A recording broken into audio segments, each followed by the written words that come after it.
So what happens when the occult crosses into true crime? We're going to explore that today on my new channel, Devil's Advocates Beyond.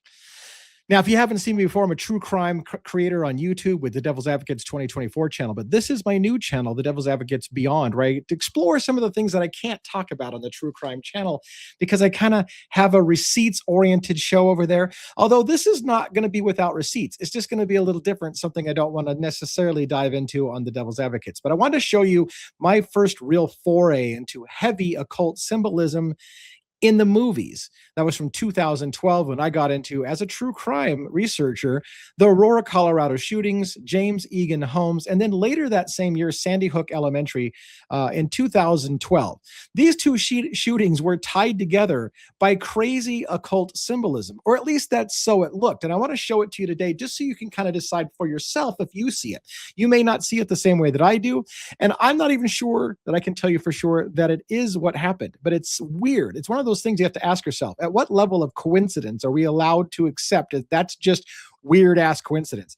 Am I just jumping at straws when I see the connections? Let me show you what I see, and then you can tell me whether I'm grasping at straws. Now, we're going to start out by mentioning the Batman Returns, the Dark Knight Returns. Sorry, the Dark Knight Returns in 2012 was the movie that was premiered at Aurora, Colorado, just outside of Denver. And there's a whole bunch of shit in that shooting. About 70 people were shot, 12 people were killed. That's important, by the way, the number 12. There's a lot of symbolism. And I know you're thinking to yourself, well, 12 is not a symbolic number. True. 13 is a symbolic number. We'll get into the 13 as a symbolic number right now. Sandy Hook, sorry, not Sandy Hook, the Columbine shootings. Do you remember Columbine, the shootings with, it was Eric Klebold and oh my God, I forgot their names. Anyways, the two individuals who shot up the Columbine High School. That happened 13 miles as the crow flies from Aurora, Colorado. Put that where you will. The number 13 is a heavy symbolism number. And so that was one of the first things that kind of was like, well, that's kind of interesting. 13 miles away. Also, there's another connection with that. Columbine was exactly 13 years. Okay, not exactly, but Columbine was in years, not to the day, but 13 years before the Aurora, Colorado shooting. So 13 years back from 2012, that's when the shooting happened in Aurora, Colorado. That was the Columbine massacre. So 13 years between, 13 miles away, symbolism is adding up. I'm going to get to the number 12 in a little bit, but stick that aside for the moment. Now, the reason why I'm bringing this up is I'm not to say that it is occult symbolism, but freaky shit happened in the premiere of the Batman shooting. Again, I told you that 70 people were shot, 12 were killed in Aurora, Colorado by a man by the name of James Egan Holmes. Now, if you watched that like I did, you will remember that James Egan Holmes had a very distinct look. He had flaming orange hair. In fact, let me see if I can pull that up on screen for you. I'm going to pull. All right, on screen in the middle is James Egan Holmes as he looked the night of the shooting on, I believe it was July 20th, 2012. That's the way he looked at the time, with flaming orange hair. Very important if you get into the story. The one on the right, the image of him looking all crazy-eyed in that picture with the short hair, is how he looked at trial and when he was under medical psych evaluation. And then look on the left, and this is the photo we're going to get to. This is a photo, or sorry, an image from a comic book, Batman, The Dark Knight Returns. That's what the movie was based off of, is in a lot of part, was this comic book from Frank Miller. That individual is an individual with orange hair that goes into a movie theater, a crowded movie theater, and shoots up the theater. So right away, I'm just going to show you the end. This is a strip from the comic book. You could read the text if I let you sit here and you can zoom in on it. But it's a person who goes in a trench coat and flaming orange hair, loads a gun, and then shoots up a movie theater. And then here you see him with this look, this wild, crazy-eyed look, very similar to that wild, crazy-eyed look. Notice the stubble on the beard, the stubble on the beard, the stubble on the beard. So much of this look of this comic book character from before the shooting looks like the shooter. How weird is that? Now, consider this.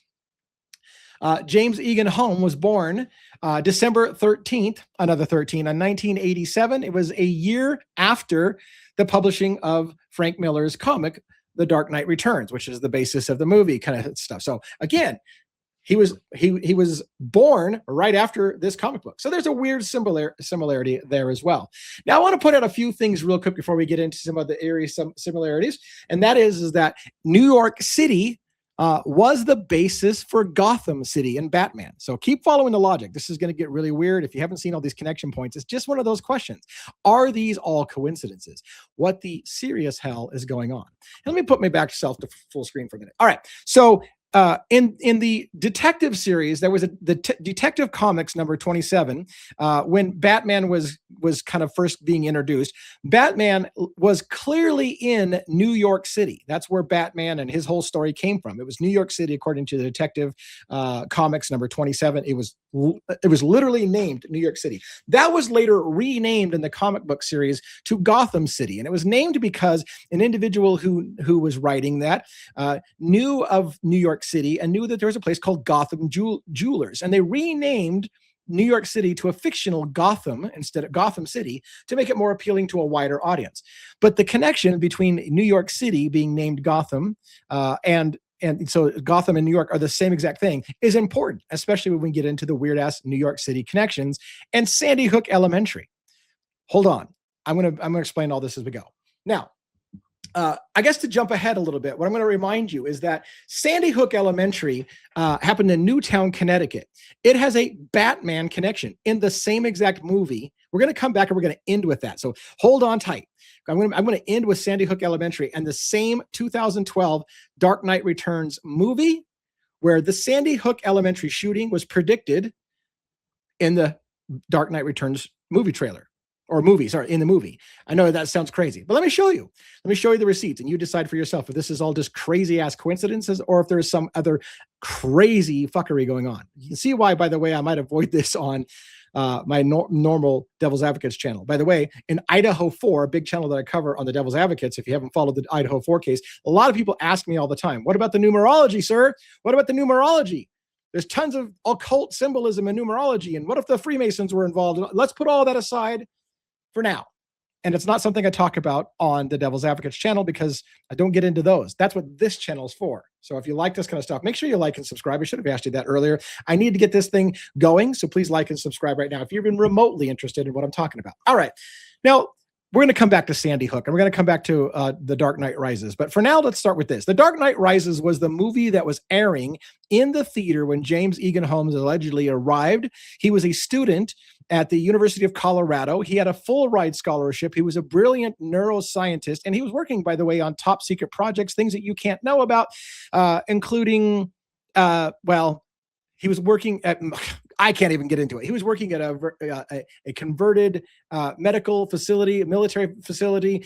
He was working on things that they blocked what he was working on for the public, so you wouldn't know. And what they panned off to the public was that James Egan Holmes was crazy. He had lost his mind. He was a brilliant neurosurgeon candidate working on PhD level stuff and just lost his mind and got schizophrenia at the age, I think it was 27. And yes, that is a time in your life when people often present with schizophrenia. And he had a doctor, I think it was Lynn Fenton. Crazy fucking story. By the way, I could go on and on. I have a book nearly written about the Aurora, Colorado shooting called The Batman Conspiracy. And it's crazy detailed. Crazy detailed. By the way, my introduction to Jonathan Lee Riches, if you ever follow true crime and you happen to know the name Jonathan Lee Riches, my introduction to Jonathan Lee Riches, I can't even talk. The introduction to Jonathan Lee Riches came through this case, the 2012 Aurora, Colorado shooting. That's when I first got introduced to Jonathan Lee Riches, the most litigious man in America at the time.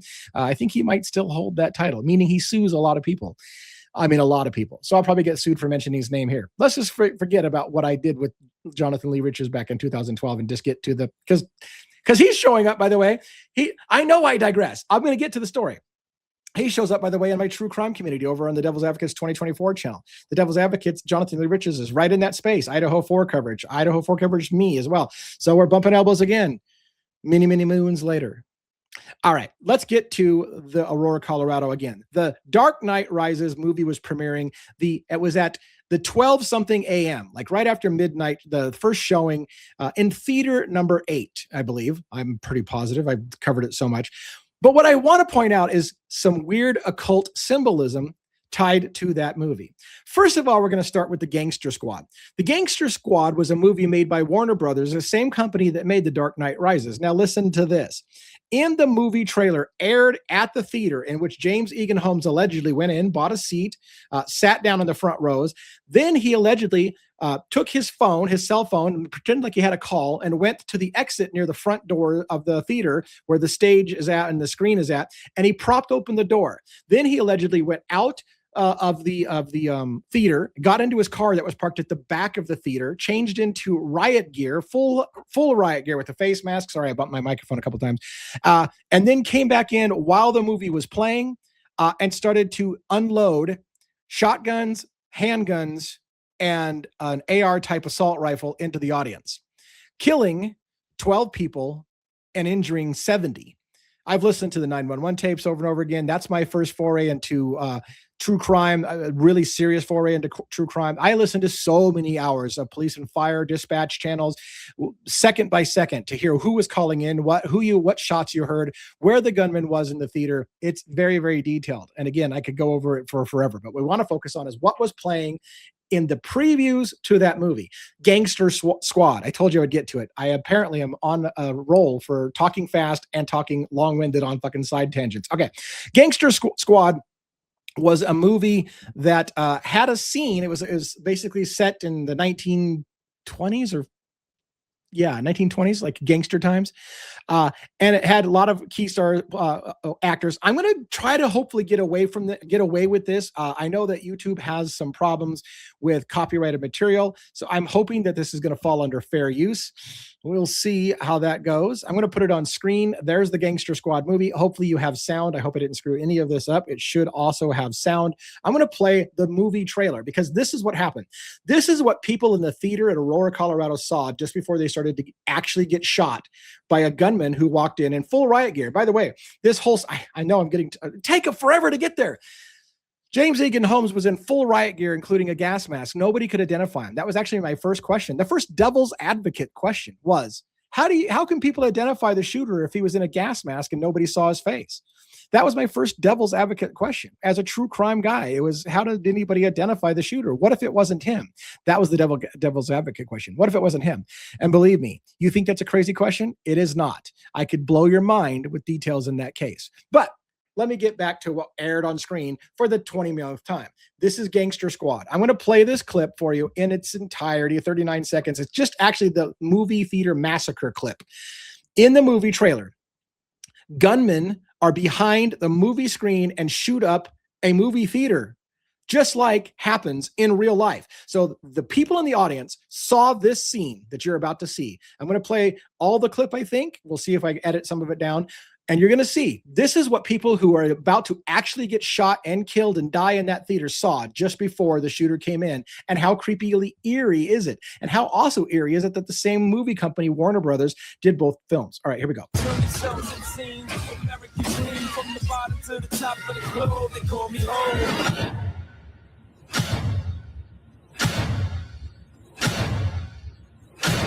Cop is not for sale. It's like a dog with rabies.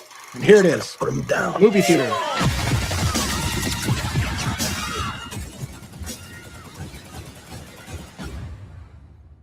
Can't shoot me. That scene was pulled out of every movie theater in America right after the shooting because it was too traumatic for people to see. That the movie theater trailer for Gangster Squad literally showed gangsters shooting up a crowded movie theater, unloading their guns into the audience, much like actually happened. So that's exhibit number one. How weird and creepy is that? And by the way, I had the hardest time for years finding that clip to show you. And I'm going to remove it from stage for a second while I queue up this next one. But I had the hardest time finding that clip until just recently when I was making my new channel. And I was like, I got to find that clip so people can see it, so they can quit saying, "You're lying, DA." By the way, if you don't know me, Devil's Advocates, I go by DA on the True Crime channel and also on DA Devil's Advocates Beyond. All right. This was the other thing that caught my attention about creepy coincidences. Another movie that was advertised before the shooting, before James Egan Holmes allegedly unloaded on the theater and killed 12, injuring 70 people. I think it was 58 others. 58 others plus the 12 is 70. That's the numbers I remember. They saw the premiere for Skyfall. James Bond movie. Now I'm going to show you several creepy things, and one of them you're going to think I'm really stretching on, but I'm going to prove to you several things. All right, let's watch the 1:23 trailer, or at least most of it, so I can point out to you the key things you need to pay attention to. All right, here we go. Again, this is what audiences saw right before the actual shooting in 2020.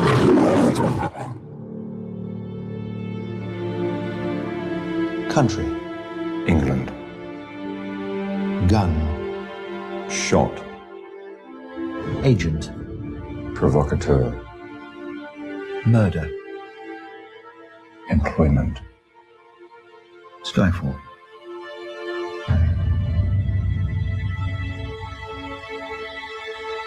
Skyfall. Done. All right, stop right there.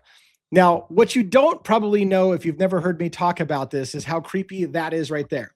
James Egan Holmes was found outside of the back of the theater in Aurora, Colorado in a catatonic state, not saying a word to anyone.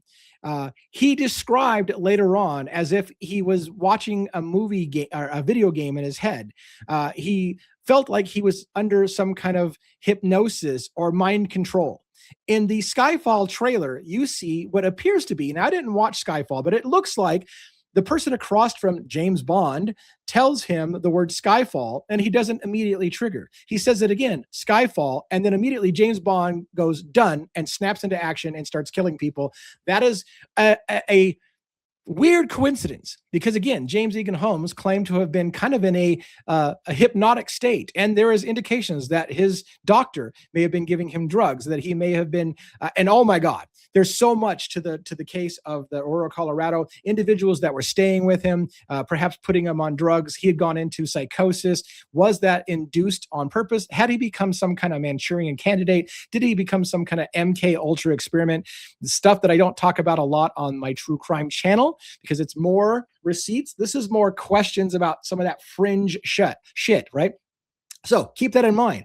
James Bond in the movie trailer sees, hears the word Skyfall, and then triggers, and he goes into a shooting frenzy. Same kind of weird shit may have happened to James Egan Holmes if he was the shooter. Did he actually have control of his mind, or was he programmed in some kind of MK Ultra experiment? Something we don't talk about a lot on my channel. But this city skyline that I'm going to show you again, is hard to see here. I'm going to show it to you later. This just goes by very, very quickly. Right, so that's it. I mean, I'm going to back it up. It's a quick city screen. In the high resolution big screen theater, it would have been a much easier to see. If you see my mouse here in the middle, this building right there, which here's how creepy that shit is. Let me show you something that is going to fucking be strange. That is what you're going to see in the movie theaters in that skyline shot. That is the city of Shanghai. And if you look there on the screen, that is the Aurora building. The shooting happened in Aurora, Colorado. So literally the audience saw, just before the actual shooting took place at the premiere of The Dark Knight Rises, a trailer of people shooting up the theater through a screen. And again, that shooter appeared in the actual shooting in 2012, appeared from the front of the stage next to the screen. So he appeared in the front of the theater shooting into the audience, just like in the trailer Gangster Squad, where they were shooting from the front of the theater into the crowd. That's exactly how that was in the trailer. And then Skyfall had this weird programmed individual who snaps into action when given a code word. James Egan Holmes, the actual shooter of 2012, indicates that it seemed like I was in some kind of trance-like state. And even kind of hinted that something was wrong with that whole thing. Then they had the city of Shanghai with the Aurora building. And by the way, here's another picture of the Aurora building during the day. That's the actual building, what it looks like during the day. This is the building when it looks like it lit up at night, and they have kind of a reader board on the screen right there. But that flashed across, and it was a longer panned shot. If I remember, when I saw it, it was a longer panned shot. They panned across the city, and you could see plain as fucking day the word Aurora on the screen. So how weird is that? How weird is that the audience saw the theater being shot up in a trailer, and then Aurora, Colorado, as if they're hinting this is going to happen in Aurora, Colorado? That sounds crazy. It's going to get crazier. Let's skip forward to, we're going to save that. How about we're going to skip forward to this? All right, I'm going to show you this. This is Lil Wayne. Lil Wayne, what? We're we're going to talk about my homies still. By the way, James Egan Holmes had a fan club.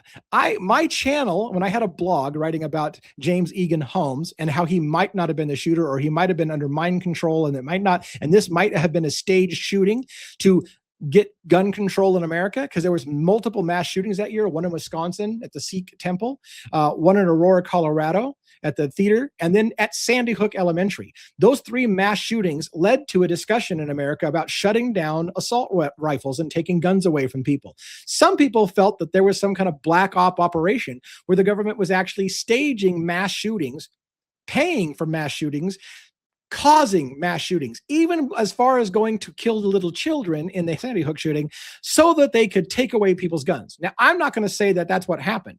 That's what got me intrigued. Did these 3 shootings, which did lead to a bigger discussion about assault rifles in America, was it planned? Was it staged? I started to ask those questions. I played the devil's advocates. What if this was a controlled experiment? So then you start looking for all the other things, all the other indicators, like movie trailers that were hinting that it was coming. And this one, Lil Wayne's music video called My Homies Still. Why I'm bringing the homies up, first of all, is James Holmes, he had a group of fans that called themselves the Homies. Holmies, Holmeies, so Holmies, but they called themselves the Homies, or the Homies. So here comes Lil Wayne with a video that premiered before the shooting, just before the shooting in Aurora, Colorado. Now, okay, big deal. It's called the Homies. His fans call themselves the Homies. Big deal. All right. So you go through, and we're going to scrub, because again, YouTube doesn't like us taking music in particular, even though it should be fair use. I'm trying to get the scrubber. So I'm going to scrub through. Look at this weird imagery. I guess I'm going to have to pause at various places. So there's some weird imagery in this video from Lil Wayne. Like there's elephants and stuff like that, but it gets really weird. Women are painted up in weird ways, no big deal, but it gets creepier. Oh yeah, you got the dog with the person's head on it, dog, okay, no big deal. These are not the worst parts. It gets, you got creepy symbolism here, but it gets crazier when you get to we just skipped past. Where did it go? How come I can click on there? Like that. So you've got a skeleton in a chair. This is going to become really, really big in just a moment. So you keep going through his video, and then you've got people with weird, occult, hats on and stuff like that, and just doing some weird ass shit. Again, some people say this is occult imagery. I'm not saying it's occult imagery or not. What I'm saying is, hold your hats while I get to it. So there's skeletons prominently posed at different places. We have a scene, and a lot of stuff is shot upside down. So you got, them on the ceiling doing weird fucking shit. Again, I don't know how you feel about it. I'm not trying to make a reference to religion. I do know a fuck ton about religion. How inappropriate it is to use religion and the word fuck at the same time. That's kind of what I do. So if you haven't watched me before in the Devil's Advocates True Crime channel, I drop a lot of F-bombs. But let's try to get to the point, right? So here's some creepy glowing green eyes. Again, upside down shit. And then you start to get into people's heads mounted on the wall. There's an occult dinner table where they're dressed up in this kind of eyes wide shut, ritualistic, weird shit where they got masks on and whatever. And they got a person's head inside this thing here. See, there's a person's head inside the dinner table thing. All kinds of weird shit. Okay, big deal. All right. Again, weird fucking imagery, right? Big deal, big deal. But what I want to get to you is... Oh yeah, how come I can't? I see the scrub line. I'm trying to get you framed shots, and I'm having a hard time. All right, let's get right. All right. Let's play this. Go stupid, go stupid, yeah, go dumb. Look, all right, several shots. So there's several shots like this one. 1, 2, 3, 4, 5, 6, 7, 8, 9, 10, 11, 12. There are 12 skeletons in a movie theater. Lil Wayne's group is in a movie theater, and there's 12 skeletons exactly. Several shots from this video show exactly 12 skeletons sitting in movie theater seats. Again, this aired I think about a week before the actual shooting in Aurora, Colorado, where, by the way, the same red seats looks exactly like this on the inside of that theater. 12 people were shot and killed. This frame, along with several other, there's one other frame in here that has much more than 12 skeletons, but they come to this frame early with 12. Later, they'll hit it again with 12. They focus on this one with exactly 12. So the people started to ask the question, what the psyop motherfuck is going on in this music video from Lil Wayne, where you have 12 people, skeletons dead in a theater where 12 people are shot and killed at Aurora, Colorado within a week of this video coming out? What kind of occult mother effing stuff's going on? So again, here's a shot where 1, 2, 3, 4, 5, 6, 7, 8, 9, 10, 11, 12. You got 12 in this shot again, right? This one, you have less probably. 1, 2, 3, 4, 5, 6, 7, 8, 9, 10. But a lot of the shots have 12 exactly. 1, 2, 3, 4, 5, 6, 7, 8, 9, 10, 11, 12, right? No big deal. I'm not saying 12 is an occult number. I think it's weird that there was 12 people shot and killed, and then there's 12 skeletons in the seats in a lot of those images. One image, which I was trying to show you, does show more skeletons. I think that was it. Is that it? God damn it. Pardon my French. How come I can't get that image right there? I can get it on the scrub line. Gosh darn it. I'll just there. 1, 2, 3, 4, 5, 6, 7, 8, 9, 10, 11. There, 12. Anyways, there's another shot where there's a lot more, but I'm having a hard time finding. Oh, there it is. Ah. Come on.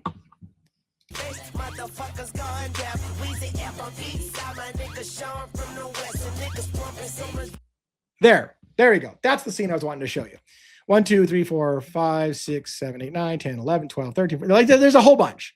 So this is the scene that naysayers would say, oh, bullshit, DA. There's a lot more skeletons in the scene. Yes, but many frames focus on exactly 12 skeletons, and there were 12 people shot and killed. Okay. A lot of time was spent to just show you how weird it was. It's a weird occult-like video with people wearing occult-like masks or doing kind of like weird-ass shit. And then there's 12 skeletons in mini scenes. So take that for what it's worth.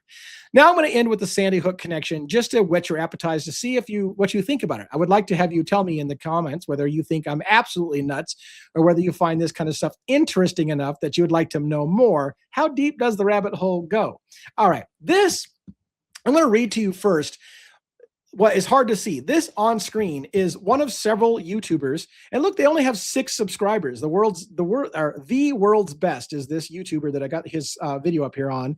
Only 6 subscribers. What a shame, because it's kind of cool, but people aren't as interested. If you look at this screenshot, this shows a clip from the movie The Dark Knight Rises, and they're talking about where Bane, the bad guy, is going to strike next. And on the map that they're discussing, which is like a map of Gotham City, which is New York, they also show the area of Sandy Hook. If you can see it there, it's kind of hard to see in this image. I'll try to see if I can blow it up a bit for you.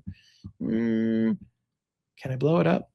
Yeah, that says Sandy Hook. And it's clearly in the movie Sandy Hook. And people pointed out, how weird is it that the shooting at Aurora, Colorado happened in July, and then later in December, the shooting in Sandy Hook happened. And then the movie where that was premiered, the shooting in 2012 in July, talks about here's where he's going to strike next, Sandy Hook. That's and maybe you're looking at that and you're thinking it's not Sandy Hook. So let me just show you what AI says when I was trying to find proof of this. Because I asked AI the question. I'm like, hey, in the movie Dark Knight Rises, there's a scene where people are pointing to a map of Gotham or New York City, and they point on the map to where Newtown, Connecticut is. That's where Sandy Hook is, and makes a reference to something about that happened in that area that they highlight in the movie. Can you find that scene?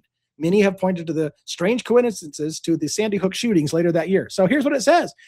This is Grok AI, by the way. Yes, this scene exists in The Dark Knight Rises in 2012. It occurs at approximately 1 hour and 58 minutes into the film, or roughly 158 to 158:45, depending on your version or edition. The scene description. So I want to read the scene description because it happens so fast and it's a little blurry that people say, oh, I'm not sure if I see Sandy Hook. But this is what Grok says, confirmed, for people who spent a lot of time with it. Commissioner Jim Gordon, played by Gary Oldman, is in a command post truck during Bane's takeover of Gotham, which is New York City. Oh yeah, I forgot. I got to get back to New York City. There's another connection to New York City. Anyways, I was going to end on Sandy Hook, and now I just forgot one of the pieces I was going to use about New York City. Why did I make such a big deal about New York City? Let me stop for a second. Let me go back. In the shooting at Aurora, Colorado, the chief of police of Aurora, Colorado was a guy by the name of Dan Oates. Dan Oates used to be a police officer in New York City. His chief of police in New York City is Ray Kelly. Ray Kelly was the current New York City chief of police when the shooting happened, and Dan Oates was the chief of police in Aurora, having been a former New York City police officer. Are you following me so far? The reason why that's interesting in part is, again, New York City is a reference to Gotham, so you've got this weird thing. You got this guy that looks like a character right out of the Batman comic book, Frank Miller's comic book, that looks like a Batman character, Gotham City and New York connection. And then you've got a former cop leading the Aurora police from New York, and Ray Kelly. Ray Kelly had stated on a TV interview about the shooting in Aurora, Colorado, and he has insights about it that he doesn't explain where he gets it from. Well, I'll tell you where he got it from, in my opinion. He got it from his former police officer, Dan Oates, who was the chief of police in Aurora where the shooting happened. So very, very, very early,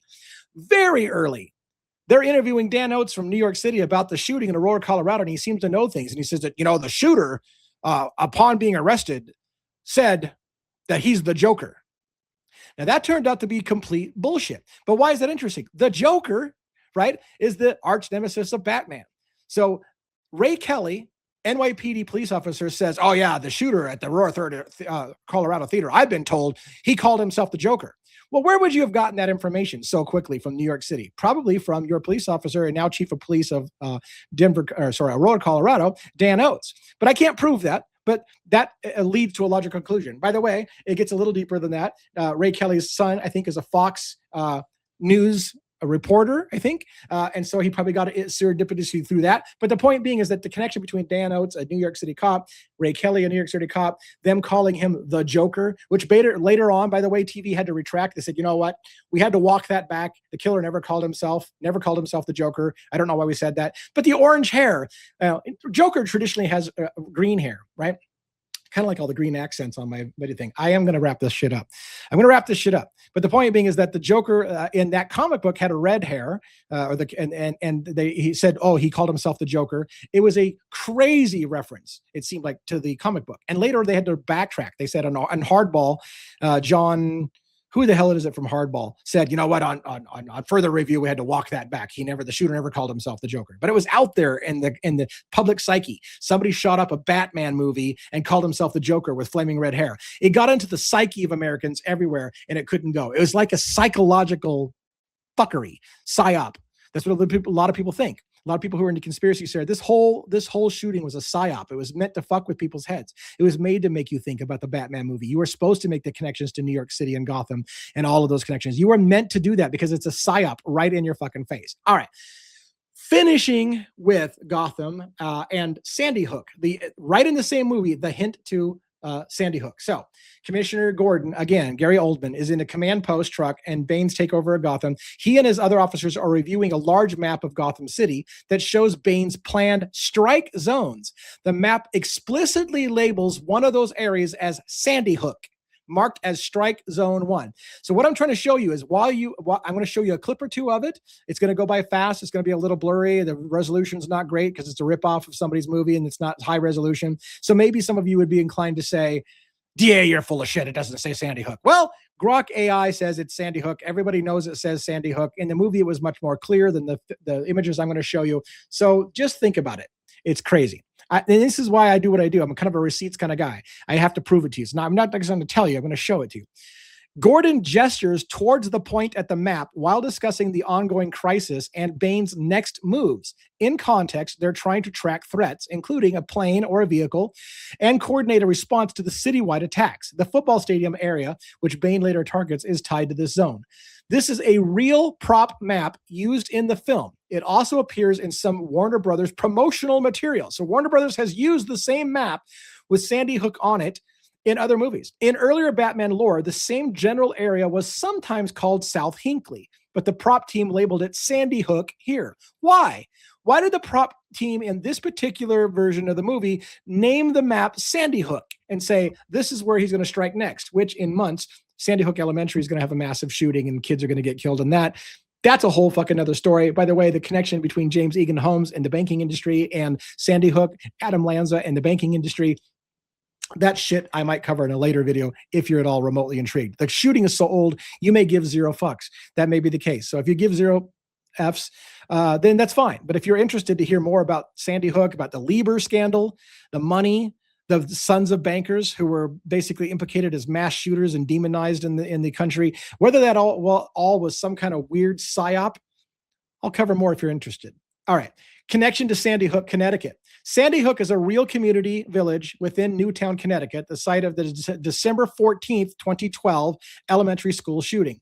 The coincidence was widely discussed online after the tragedy because the movie released on July 20th, 2012, which is when the shooting happened in Aurora, Colorado, predates the event by nearly 5 months. And Gotham is modeled after New York metro area, which includes parts of Connecticut. Okay, see the connection? New York City, Connecticut, Newtown, Connecticut, and Sandy Hook is labeled out in the movie. Some videos even overlay the fictional Gotham map with real maps of Newtown, Sandy Hook area, noting road and highway similarities. Here are clean, isolated clips that we can watch. The full movie is available on major streaming platforms if you want context, like your Gangster Squad movie that I showed, and so on and so on. So here's a couple of clips from YouTubers that have talked about it. Let's play this just a hair.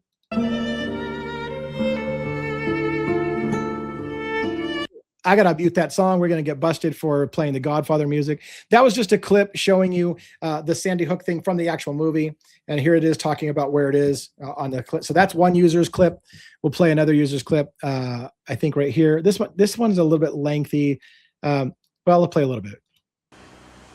This is a satellite image of Sandy Hook Elementary School.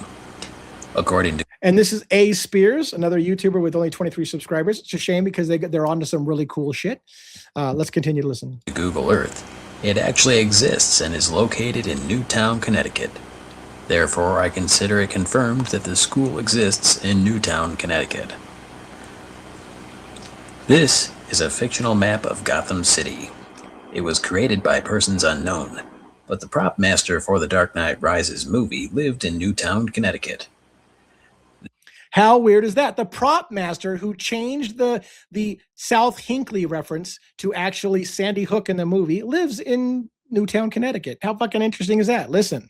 This map appears in the movie The Dark Knight Rises at approximately 1 hour, 58 minutes, and 41 seconds. Also, various media outlets have reported receiving these maps as promotional material for the film. The Gotham that appears on this map is not real. It does not exist anywhere on Earth. On the Gotham map appears an island. The map labels this island as Sandy Hook, and the circled area here is Strike Point 1. Or maybe this other area is Strike Point 1. Or maybe they both are. I don't know.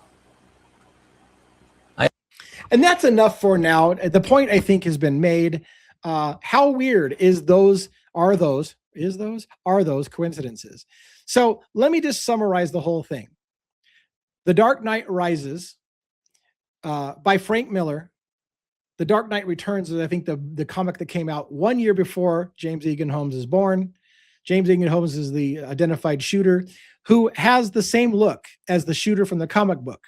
Red flaming orange hair, goes in, shoots up a theater, just like in the comic book, which is 13 years after Columbine's shootings, 13 miles as the crow flies from Columbine, which is another weird ass coincidence. And during the trailer for the movie is Gangster Squad, where gangsters shoot up a theater from behind the movie theater screen, which the shooter in Aurora, Colorado, came out next to the screen and shot into the theater just in the same way. That was pulled off the shelves and really hard for anybody to find for the longest time. Now it's back out there in the aether. Thank God I got a copy of it for you. Also in the same movie trailer, Skyfall, James Bond looks like he's under hypnosis when given the code word Skyfall. It snaps into action and does a shooting. There's elements that James Egan Holmes said that he was under some kind of psychosis. By the way, his mind is fucking gone. James Egan Holmes was drugged out of his mind for his entire trial. In fact, the public outrage was so great seeing James Egan Holmes completely drugged out of his mind for his trial. People were asking, did you guys drug this guy? That's a whole nother thing. Anyways. So then you've got the chief of police in Aurora, Colorado, being a former police officer from New York City, Gotham City, New York City, Gotham City. Then you've got Ray Kelly, his friend, chief of police in New York City, Gotham City. And in the movie, The Dark Knight Rises, they talk about the next place that we're going to strike, or that Bane's going to strike, not we, Bane's going to strike, is Sandy Hook on the map. Changed from South Hinckley, for some reason, to Sandy Hook, where the prop master comes from, Newtown, Connecticut, and points to Sandy Hook. This is where we're going to strike next. Months later, a school is shot up in Sandy Hook Elementary at Newtown, Connecticut. Coincidence? And what about Little Wayne and the 12 skeletons posed all around him and the weird occult rituals? Am I completely nuts? Or did the occult just cross over into true crime? Something you won't hear me talk about too much on the Devil's Advocates regular channel, Devil's Advocates 2024. Like and subscribe to that if you haven't done so. And if you like this kind of fringe, weird ass questions and receipts for some of the weirder stuff, like, subscribe to this channel right away. Hope you enjoyed our premiere. Hope to see you. Like, subscribe, follow. I got more if you like the Sandy Hook. Let me know in the comments if you want to see more about Sandy Hook and about the Batman connections, as well as other thoughts about strange connections between the occult and true crime. Maybe Idaho 4 and the occult and true crime. Have a great day.